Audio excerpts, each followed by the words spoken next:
மத்திய சமஸ்கிருத பல்கலைக்கழகம் மற்றும் இந்திய மருத்துவ முறைக்கான தேசிய ஆணையம் இணைந்து 10ஆம் வகுப்பு முடித்த மாணவர்களுக்காக நீட் பிஏ என்ற புதிய தேசிய அளவிலான நுழைவுத் தேர்வை 2026-27 கல்வியாண்டு முதல் அறிமுகப்படுத்தியுள்ளது.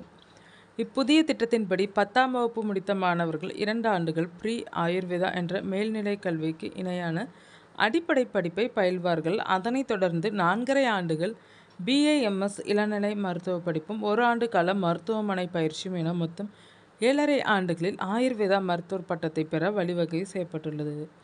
இத்தேர்விற்கு விண்ணப்பிக்கும் மாணவர்கள் அங்கீகரிக்கப்பட்ட கல்வி வாரியத்தில் 10ஆம் வகுப்பு தேர்ச்சி பெற்றிருப்பதுடன் 2026 டிசம்பர் 31ஆம் தேதியன்று 15 வயது பூர்த்தி அடைந்தவராகவும் 25 வயதிற்கு உட்பட்டவராகவும் இருக்க வேண்டும். ஓஎம்ஆர் தாள் அடிப்படையிலான இந்த ஆஃப்லைன் தேர்வு மொத்தம் 120 கொள்குறி வகை வினாக்களை கொண்டு 150 நிமிடங்கள் நடைபெறும்.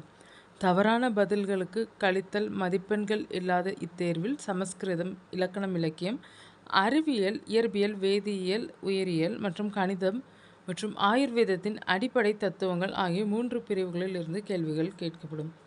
மாணவர்கள் தங்களின் வசதிக்கேற்ப சமஸ்கிருதம், ஹிந்தி அல்லது ஆங்கிலம் ஆகிய மொழிகளில் ஏதேனும் ஒன்றை தேர்வு செய்து எழுதலாம். இப்புதிய திட்டத்திற்கான நுழைவுத் தேர்வுகள் 2026 ஆகஸ்ட் 30 அல்லது செப்டம்பர் 6 ஆகிய தேதிகளில் நடைபெற வாய்ப்புள்ள நிலையில் இதற்கான விண்ணப்ப பதிவு ஜூலை மாதத்தின் 3வது வாரத்தில் தொடங்குகிறது. இத்தேர்வில் தேர்ச்சி பெற பொது பிரிவினர் குறைந்தபட்சம் 50% மதிப்பெண்களையும், SC/ST மற்றும் மாற்றுத்திறனாளி பிரிவினர் 40% மதிப்பெண்களையும் பெற வேண்டும். இந்த நீட் பிஏ தேர்வு என்பது 10ஆம் வகுப்பு முடித்தவுடன் ஆயுர்வேத குருகுலங்களில் சேர விரும்புவோருக்கு மட்டுமேயான ஒரு சிறப்பு வாய்ப்பாகும்.